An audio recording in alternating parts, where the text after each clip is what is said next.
Guys, welcome back to my channel. Today, finally, nagpakabit ako ng yellow fog lights. Medyo nalalabuan ako dun sa stock fog light.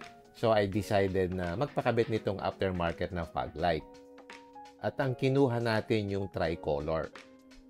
Maganda yung naging resulta, maliwanag siya. So, happy ako sa result. So, in this video, isi-share ko sa inyo kung paano magpakabit ng yellow fog lights. So, marami ding nagtatanong sa akin, ano yung maganda, sinong magandang supplier. So, ito, nakahanap na ako. So, after maikabit, itetest natin sa gabi para makita natin yung actual performance niya. Then, isi-share ko dito kung ano yung aking findings.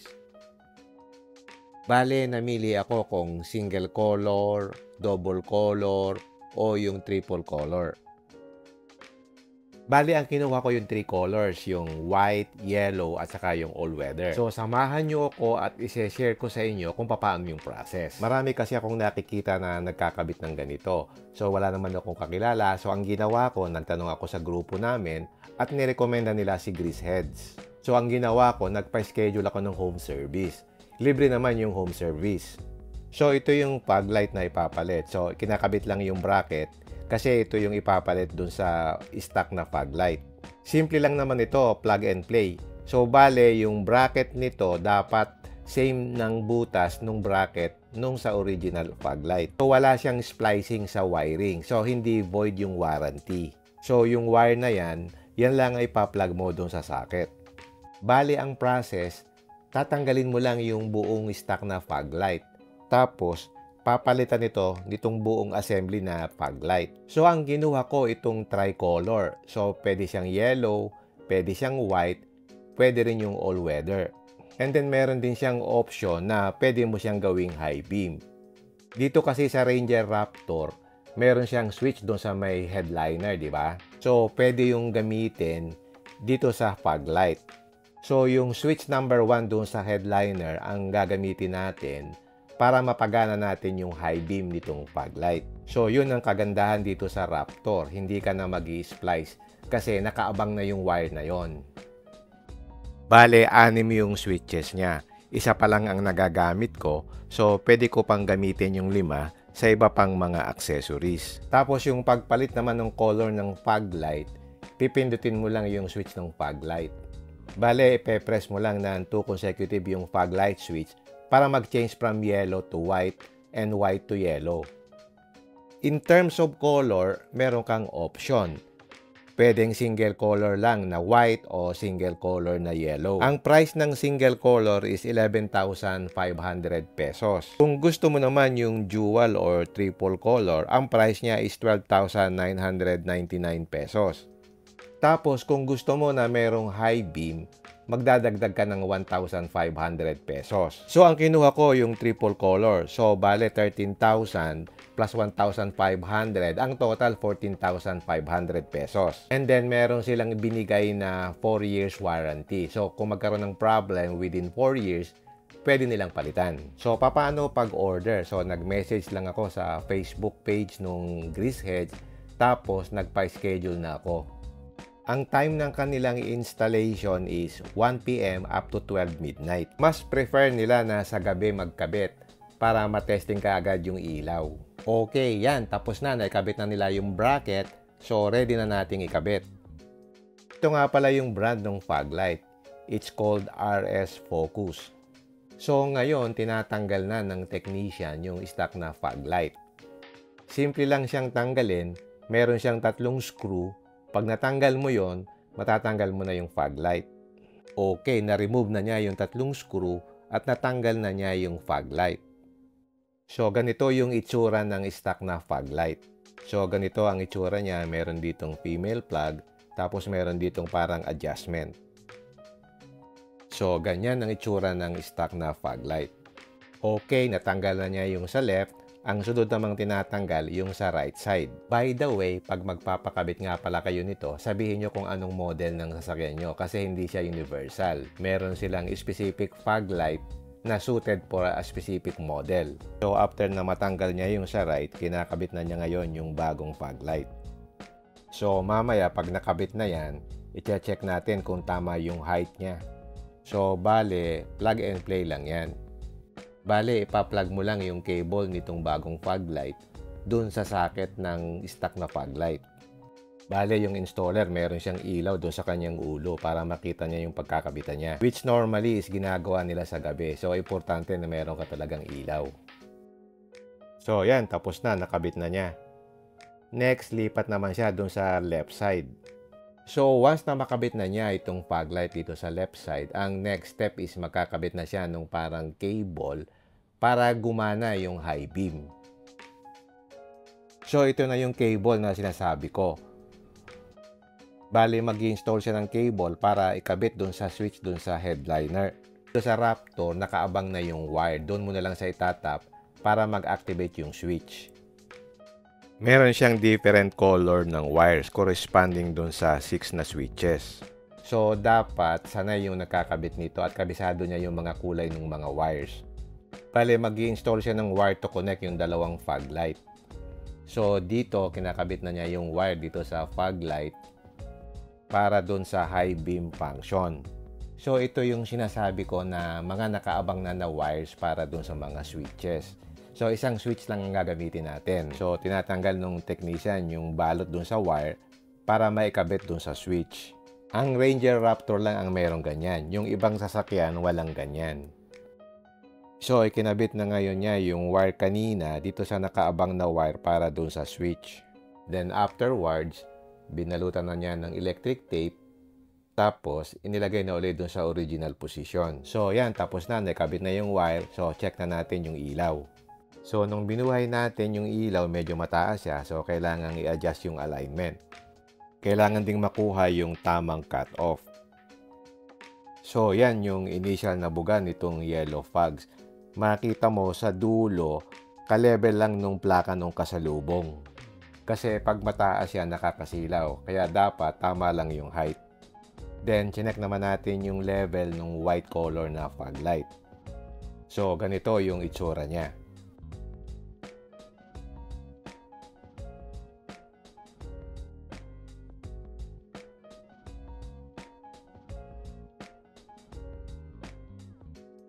Ang maganda dito sa grease heads, yung kanyang projector na fog lamp, meron siyang cut-off.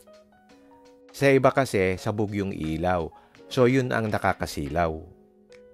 So, binabaan ko talaga hanggang dun sa may plate number area para hindi nakakasilaw sa mga incoming traffic.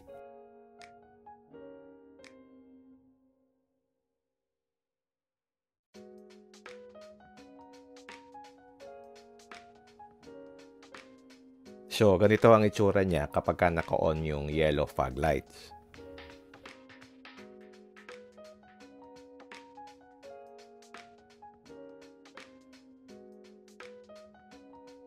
At ganito naman ang itsura kapag naka-on yung white na fog lights.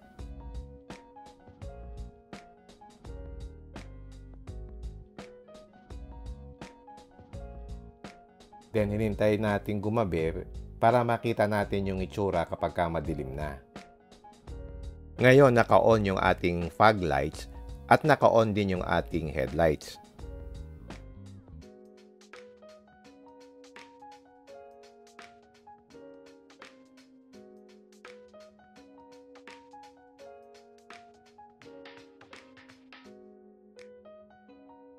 Ganito naman ang itsura kapag inon mo yung white na fog light.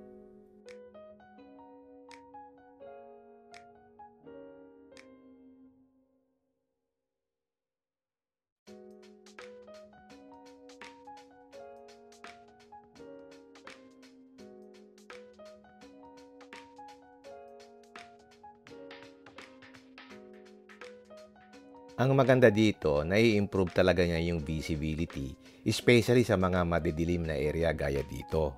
So dito, kitang-kita mo talaga yung daan mo, maliwanag siya.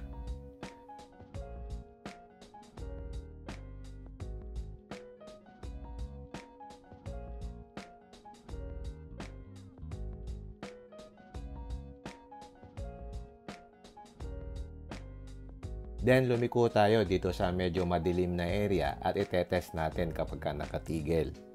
Kung gusto nyong makita yung high beam nga pala, ganito yung high beam nung puti. Gagamitin mo lang ito sa mga madidilim na area, halimbawa nag-overlanding ka at wala namang ibang sasakyan kasi nakakasilaw siya.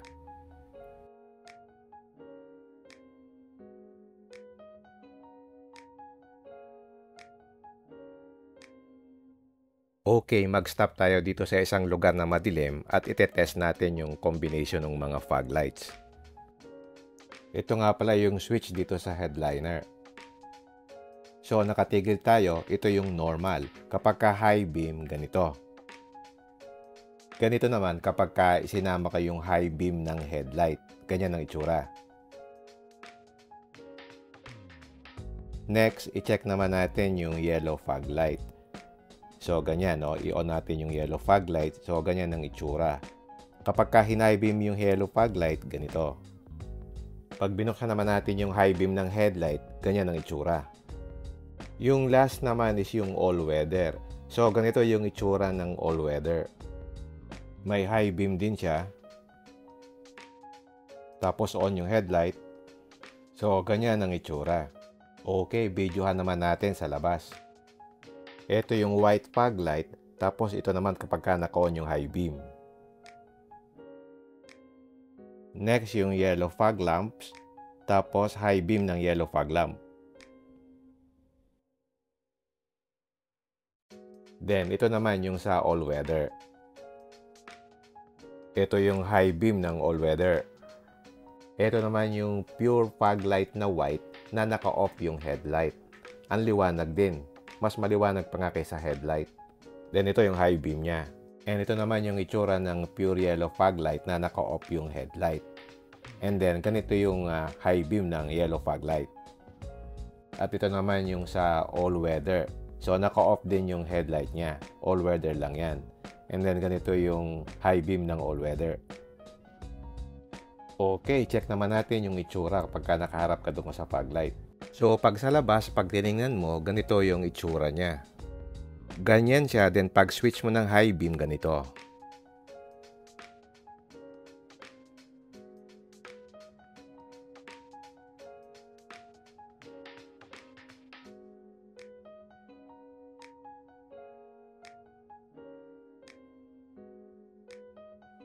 Pagbukas naman yung headlight, ganito naman ang itsura niya. Pag high beam yung fog lamps, then high beam yung headlight, ganyan ang itsura. Useful ito sa mga provincial roads na sobrang dilim at wala kang kasalubong, pwede mo siyang gamitin. So kapag naka-on yung headlamps, ganito yung itsura ng fog lights.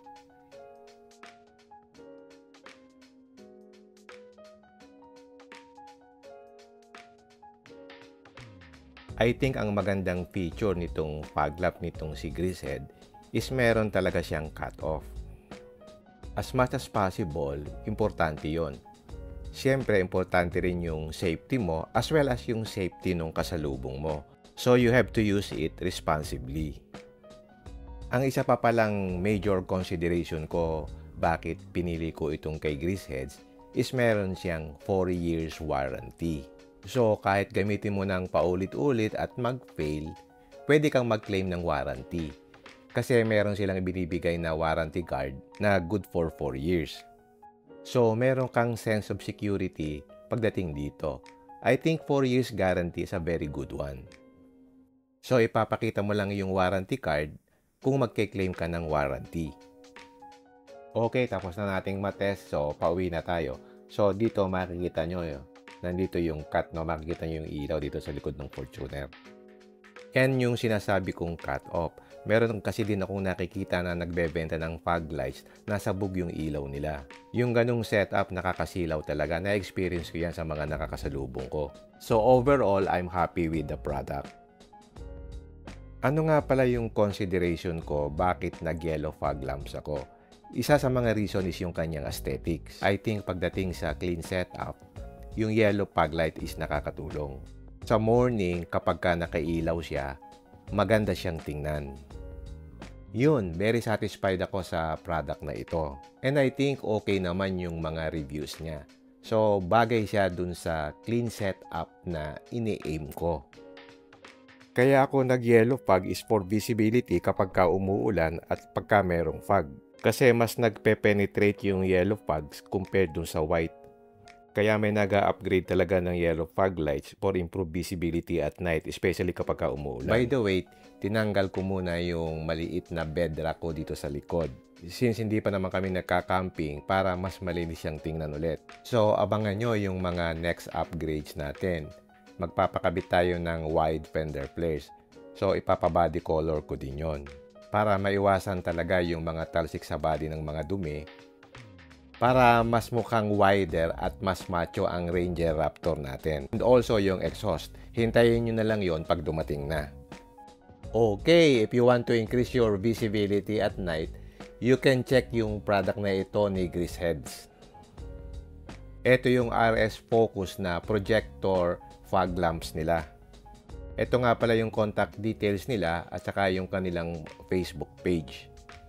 Diyan yung makikita yung mga kinabitan nila ng mga sasakyan. Okay, if you like this video, don't forget to like, share, and subscribe. Until next time, see you again in my next vlog. Bye!